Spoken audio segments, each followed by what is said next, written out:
రవిబాబు దర్శకత్వంలో అవును అవును 2 సినిమాలు చేసిన పూర్ణ ఈసారి ఆయన దర్శకత్వంలో కాకుండా ఆయనతో కలిసి స్క్రీన్ షేర్ చేసుకుంటున్నారు.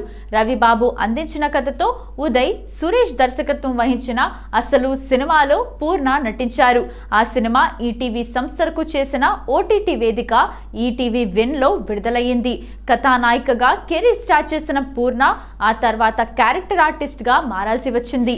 అల్లరి నరేష్ సరసన సీమ టపాకాయలో కథానాయికగా చేశారు. ఆ తర్వాత రవిబాబు తీసిన అవును అవును 2 సినిమాల్లో కథంతా ఆమె చుట్టే తిరుగుతుంది. ఎందుకో స్టార్ హీరోయిన్ కాలేకపోయారు. ఆ తర్వాత సూపర్ స్టార్ మహేష్ బాబు శ్రీమంతుడు సినిమాలో ప్రత్యేక గీతం చేశారు.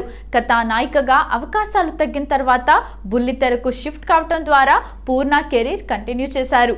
సొంతంగా ఒక యూట్యూబ్ ఛానల్ కూడా స్టార్ట్ చేశారు.